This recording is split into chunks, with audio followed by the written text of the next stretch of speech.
नमस्कार, कृति समाचारमा स्वागत छ। म शान्ता दाहाल। समाचार सुरु गरौँ मुख्य खबरबाट। मुलुकको राजनीतिमा सत्ताका निम्ति नभई राज्य व्यवस्था परिवर्तन गर्नका लागि 30 वर्षदेखि लडिरहेको राष्ट्रिय जनमुक्ति पार्टीका संस्थापक अध्यक्ष मालवर सिंह थापाको भनाई, एमसीसी विरुद्ध जनतामा जानुपर्ने अन्य नेताको भनाई, 6 जनाको सामूहिक हत्या गरिएको सङ्खुवासभाको मादी हत्याकाण्डमा संलग्न 1 जना पक्राउ पर्नेमा आफ्नै नाताका लोकबहादुर कार्की। नेपाली काङ्ग्रेसको 14औं महाधिवेशनको तयारी अन्तर्गत धरान नगर समितिमा संस्थापन पक्षद्वारा उम्मेदवारी घोषणा, श्याम पोखरेलको सभापतित्वमा उम्मेदवारी घोषणा। नेपालमा शनिबार सबैभन्दा थोरै कोरोना संक्रमित भेटिए, देशभर 994 जना संक्रमित थपिए। तेह्रथुमको छथर गाउँपालिकाको पञ्चकन्या र पाक्चामाराका गाउँ बस्तीलाई सहज हुने गरी प्रहरी चौकी स्थापना, गाउँमा हुने विकृति विसङ्गति समाधान हुनेमा स्थानीय ढुक्क। धरान उपमहानगरपालिकाद्वारा धनकुटे रोडको खाल्डाखुल्डी पुर्ने काम थालियो, 5 लाख रुपैयाँ बजेट विनियोजन। धरान 13 का कमल बहादुर राईले अमरहाट चोकमा चौतारी निर्माण गरी समाजलाई हस्तान्तरण, आफू बाँचुन्जेल संरक्षण गर्ने दाताको भनाई। र धरान 11 सुनौलो मार्गमा निर्मित ब्राइट बाल विकास केन्द्र भवन उद्घाटन।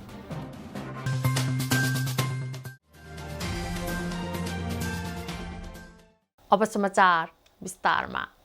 राष्ट्रिय जनमुक्ति पार्टीको संस्थापक अध्यक्ष मालवर सिंह थापाले पार्टी मुलुकको राजनीतिमा सत्ताका निम्ति नभई राज्य व्यवस्था परिवर्तन गर्नका लागि 30 वर्षदेखि लडिरहेको बताउनु भएको छ।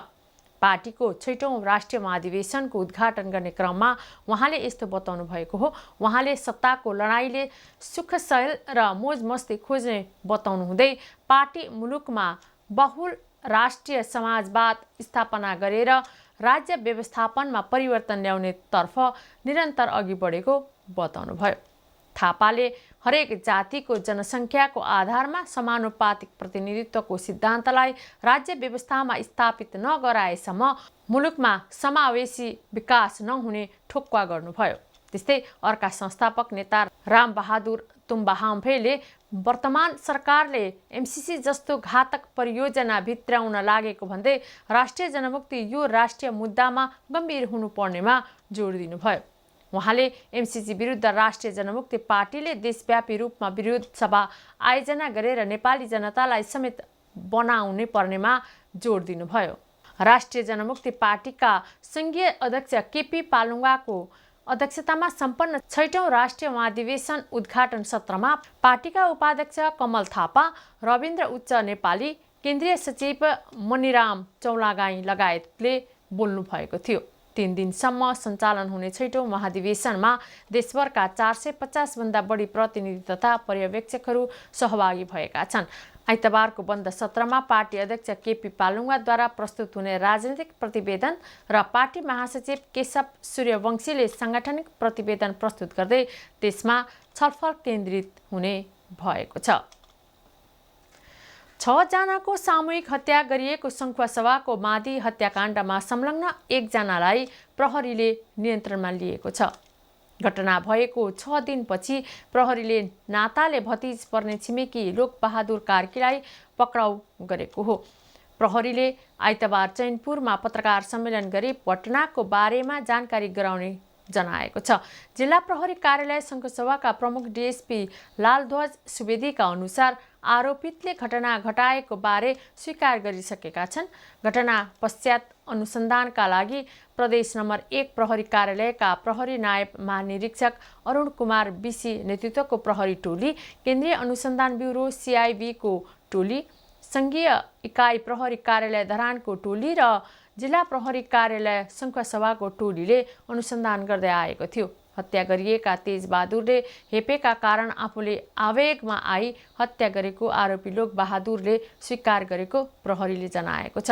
तेजबहादुरको हत्या गरे पश्चात आफूलाई चिन्ने भएकाले सबैको हत्या गरेको उनले स्वीकार गरेको प्रहरीले बताएको छ। भदौ 21 गते बिहान मादी नगरपालिका 1 खोला गाउँका 58 वर्षीय तेजबहादुर कार्की, पत्नी मनमाया, आमा पार्वती, बुहारी रञ्जना, नाति दिपेन र गोमा कार्कीको हत्या गरिएको थियो।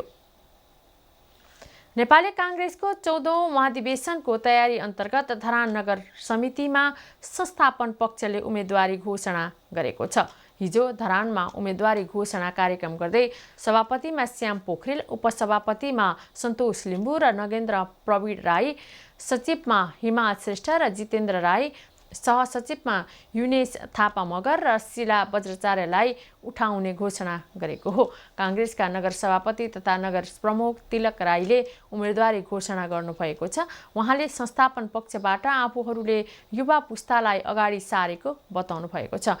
नगरमा प्रमुख 7 सहित 127 जना सदस्य रहने प्रावधान छ। नगरमा उम्मेदवार दिएका मध्ये प्रमुख 7 जनालाई क्षेत्रीय प्रतिनिधिमा निर्वाचितहरूले मात्रै भोट दिन पाउनेछन्। क्षेत्रीय प्रतिनिधिमा 495 जना रहेको जनाइएको छ। त्यस्तै हरेक वडाबाट खुल्लामा 1 महिला सहित 60 जना, समानुपातिकमा 40 जना, मनोनित 20 जना चयन हुने व्यवस्था छ। प्रदेश 1 का सांसद चन्द्रप्रसाद श्रेष्ठको प्रमुख उपस्थितिमा भएको कार्यक्रममा जिल्ला सचिव सुजेन्द्र गोले तामाङ, क्षेत्रीय सभापति सुरेश मान श्रेष्ठ लगायतको उपस्थितिमा उम्मेदवारी घोषणा गरिएको हो। नेपालमा हिजो सबैभन्दा थोरै कोरोना संक्रमित भेटिएका छन्। अहिलेसम्मको आँकडा अनुसार शनिबार 994 जना मात्रै कोरोना संक्रमित भेटिएका हुन्। स्वास्थ्य तथा जनसङ्ख्या मन्त्रालयका अनुसार 9840 जनामा कोरोना परीक्षण गर्दा उक्त सङ्ख्यामा संक्रमित थपिएका हुन्। त्यस्तै 1368 संक्रमित निको भएका छन्। संक्रमणबाट पछिल्लो 24 घण्टामा 12 जनाको मृत्यु भएको छ। यो सँगै नेपालमा 10,936 जनाको मृत्यु भएको छ। यस्तै प्रदेश 1 मा 207 जनामा कोरोना संक्रमण देखिएको छ। सामाजिक विकास मन्त्रालयका अनुसार मोरङमा 52, झापामा 32, सुनसरीमा 26, धनकुटामा 2, खोटाङ, इलाम, पाँचथर, ताप्लेजुङ र प्रदेश 1 बाहिरका 1 जनामा संक्रमण देखिएको हो। सुनसरीको इटहरीमा 19, धरानमा 6 र बराहा क्षेत्रमा 1, धनकुटाको धनकुटा नगरपालिका र पाखरीवासमा 1 जनामा कोरोना देखिएको हो। त्यस्तै 288 जना कोरोना संक्रमण मुक्त भएका छन्। कृति समाचारमा अब विज्ञापन।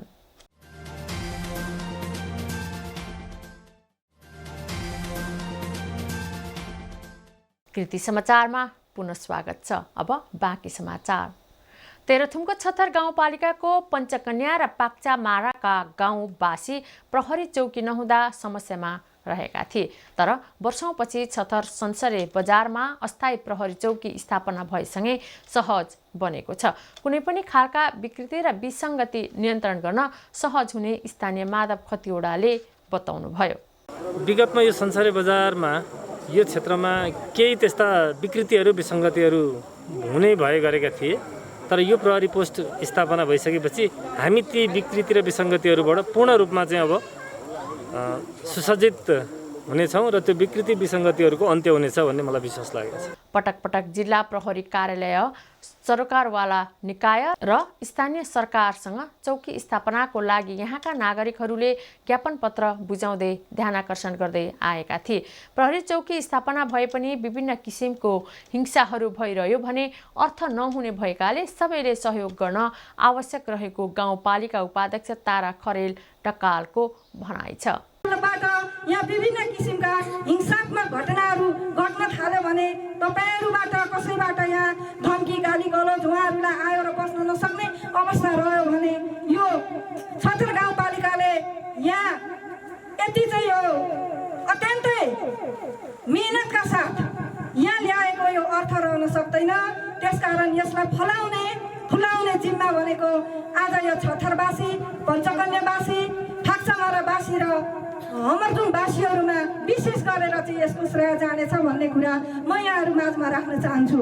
प्रहरी चौकीले गाउँपालिकाको वडा नम्बर 3 र 4 का साथै 2 को केही क्षेत्रहरूमा सुरक्षा दिने भएको छ। विभिन्न किसिमका अपराधहरूलाई न्यूनीकरण गर्दै नागरिकहरूको जीवन रक्षाको लागि स्थानीयहरूसँगको सहकार्यमा कामहरू अघि बढाउने छथर गाउँपालिका अध्यक्ष सन्तवीर लिम्बुले बताउनुभयो। नेपाल प्रहरीले मूलतः नागरिकहरूलाई शान्ति सुरक्षा उपलब्ध गराउनको लागि, खासतः अपराधहरूलाई नियन्त्रण गर्नको लागि विभिन्न किसिमका अपराधहरू समाजमा घट्ने गरेका छन्। ती समाजमा घट्ने गरेका अपराधहरूलाई न्यूनीकरण गर्दै नागरिकहरूको जीवन रक्षाको कामलाई पनि नागरिकहरूलाई मानव अधिकारको ग्यारेन्टी दिलाउनको लागि आफ्नो भूमिका अगाडि बढाउनको लागि मानव अधिकार सबै नागरिकहरूको जीवन रक्षाको लागि एउटा वातावरण तयार गर्नको लागि अनि अनेक हिसाबका हाम्रा विकृति विसङ्गतिहरूलाई नियन्त्रण गरेर अगाडि बढाउने गर्नको लागि प्रहरी चौकीले नेपाल प्रहरीले कामहरू अगाडि बढिरहेको हुन्छ। त्यसो भएको कारणले गर्दाखेरि यो काम यो चौकीबाट निर्वाध रूपमा स्थानीय नागरिकहरूको सहकार्यमा कामहरू अगाडि बढ्नेछ। म यस प्रसङ्गमा यति कुरा यहाँको बिचमा हार्दिकतापूर्वक निवेदन गरेँ। प्रहरी चौकी स्थापनापछि यस क्षेत्रका नागरिकहरूले शान्ति सुरक्षा पाउने कुरामा ढुक्क बनेका छन्। धरान उपमहानगरपालिकाले धनकुटे रोडको खाल्डाखुल्डी पुर्ने काम शुक्रबारदेखि थालेको छ।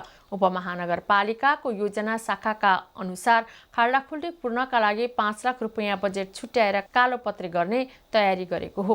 बिपी प्रतिष्ठान जानका लागि मुख्य बाटोको रूपमा रहेको यस बाटोमा खाल्डाखुल्डीका कारण बिरामी तथा अस्पताल जाने मानिसहरूलाई समस्या हुने गरेको थियो। 5 लाख रुपैयाँ बजेट छुट्याएर कालोपत्री गर्नुभन्दा अगाडिको खाल्डाखुल्डी पुर्ने काम हिजोबाट थालिएको उपमहानगरपालिकाका इन्जिनियर सुरज श्रेष्ठले जानकारी दिनुभयो। कालोपत्री गर्नका लागि 5 लाखभन्दा बढी बजेट ल्याउन टेन्डरको प्रक्रियामा जानुपर्ने भएकाले लगभग 2 महिना लाग्ने इन्जिनियर श्रेष्ठले बताउनुभयो। सेवाका लागि युवा नेपालले धनकुटाका स्वास्थ्य संस्थालाई स्वास्थ्य सामग्री सहयोग गरेको छ। सेवाका लागि युवा नेपाल पोखराले धनकुटाका स्वास्थ्य संस्थालाई 15 लाख बराबरको स्वास्थ्य सामग्री सहयोग गरेको हो। अध्यक्ष असिल कुमार शाहीले धनकुटा अस्पतालका निमित्त मेडिकल सुपरिन्टेन्डेन्ट डाक्टर पूजन विश्वकर्मालाई उक्त स्वास्थ्य सामग्री हस्तान्तरण गर्नुभएको हो। कोभिड महामारीले धेरैजनाको ज्यान गएको mask, sanitiser, hair cap, pulse oximeter जस्ता सामग्री सेवाका लागि युवा नेपालले सहयोग गरेको अध्यक्ष शाहीले बताउनुभयो। पिपिई 200 थान, सर्जिकल मास्क 180 वटा, बट्टा N95 mask 400 piece, surgical gloves 120 बट्टा, sanitiser 160 litre, oxygen face mask 50 वटा, आइभी स्टेन्ट 14 वटा, बेड 15 वटा, अक्सिजन कन्सन्ट्रेटर 4 वटा, अक्सिमिटर 4 वटा र थर्मल गन 4 वटा वितरण गरिएको हो। धरानको 24 समाजको 24औं वार्षिक साधारण सभा तथा 9औं अधिवेशन सम्पन्न भएको छ। समाजले 2 दशकदेखि समाजलाई योगदान दिने व्यक्तित्वलाई सम्मानित गरेको छ। समाजले टङ्कबहादुर याखा, मनप्रसाद देवान, रेशमा इवाहाङलाई सम्मानित गरेको हो। कार्यक्रमका प्रमुख अतिथि विराटनगर 24 समाजका अध्यक्ष तुलसी नारायण अधिकारीले सम्मानित व्यक्तित्वलाई सम्मानपत्र प्रदान गर्नुभयो। समाजका अध्यक्ष गणेश कुमार देवानले अनौपचारिक रूपमा 2040 सालमै स्थापना भए पनि 2052 सालबाट मात्रै औपचारिकता दिएको बताउनुभयो। धरान 13 का कमल बहादुर राईले अमरहाट चोकमा चौतारी निर्माण गरी समाजलाई हस्तान्तरण गर्नुभएको छ। पत्नी लक्ष्मी राई सेनिहाङको स्मृतिमा 6,25,000 रुपैयाँको लागतमा चौतारी निर्माण गरी समाजलाई हस्तान्तरण गर्नुभएको हो। उहाँले आफू बाँचुन्जेलसम्म चौतारीको संरक्षण सम्वर्धन गर्ने र आफ्नो शेषपछि धरान 13 वडा कार्यालय र अमर सेवा समाजले संरक्षण गरिदिन निर्माणकर्ता राईले आग्रह गर्नुभयो। चौतारोको धरान 13 का अध्यक्ष नेत्र काफ्लेले उद्घाटन गर्नुभएको छ। दाता राईले चौतारोसँग वडाका ज्येष्ठ नागरिकलाई 50,000 रुपैयाँको अक्षय कोष पनि स्थापना गरिदिनु भएको छ। कार्यक्रममा पूर्व वडाध्यक्ष हरिहर प्यारा श्रेष्ठ, पूर्व नगर प्रमुख बम देवान, कवि मणि राई गोठाले लगायतको उपस्थिति रहेको थियो। धरान 11 सुनौलो मार्गमा निर्मित ब्राइट बाल विकास केन्द्र भवनको शनिबार उद्घाटन गरिएको छ। वडाध्यक्ष बाबुलाल लामाले भवनको उद्घाटन गर्नुभयो। भवनका लागि 8,79,998 रुपैयाँको लागतमा निर्माण गरिएको हो। सामाजिक विकास बाल मैत्री बजेटबाट 5 लाख, वडाबाट 2,78,413 र उपभोक्ता समितिबाट 1,01,576 रुपैयाँ बजेट विनियोजन भएको थियो। वडाध्यक्ष लामाले शिक्षा लिनबाट वञ्चित नहुनका लागि पनि भवन निर्माण गरिएको बताउनुभयो। कार्यक्रममा धरान नगर कार्यपालिका सदस्य कल्पना थापा मगर, वडा सदस्यहरू सङ्गीता लोहनी, किरण राई, कृष्ण प्रसाद रिजाल लगायतको उपस्थिति रहेको थियो। कृति समाचारको अन्त्यमा पुनः मुख्य खबरहरू। मुलुकको राजनीतिमा सत्ताका निम्ति नभई राज्य व्यवस्था परिवर्तन गर्नका लागि 30 वर्षदेखि लडिरहेको राष्ट्रिय जनमुक्ति पार्टीका संस्थापक अध्यक्ष मालवर सिंह थापाको भनाई। एमसीसी विरुद्ध जनतामा जानुपर्ने अन्य नेताको भनाई। 6 जनाको सामूहिक हत्या गरिएको सङ्खुवासभाको मादी हत्याकाण्डमा संलग्न 1 जना पक्राउ पर्नेमा आफ्नै नाताका लोकबहादुर कार्की। नेपाली काङ्ग्रेसको 14औं महाधिवेशनको तयारी अन्तर्गत धरान नगर समितिमा संस्थापन पक्षद्वारा उम्मेदवारी घोषणा। श्याम पोखरेलको सभापतित्वमा उम्मेदवारी घोषणा। नेपालमा शनिबार सबैभन्दा थोरै कोरोना संक्रमित भेटिए। देशभर 994 जना संक्रमित थपिए। तेह्रथुमको छथर गाउँपालिकाको पञ्चकन्या र पाक्चा माडाका गाउँ बस्तीलाई सहज हुने गरी प्रहरी चौकी स्थापना। गाउँमा हुने विकृति विसङ्गति समाधान हुनेमा स्थानीय ढुक्क। धरान उपमहानगरपालिकाद्वारा धनकुटे रोडको खाल्डाखुल्डी पुर्ने काम थालियो। 5 लाख रुपैयाँ बजेट विनियोजन। धरान 13 का कमल बहादुर राईले अमरहाट चोकमा चौतारी निर्माण गरी समाजलाई हस्तान्तरण। आफू बाँचुन्जेल संरक्षण गर्ने दाताको भनाई।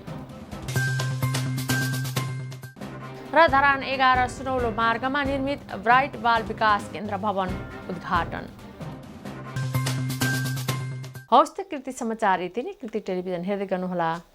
नमस्कार।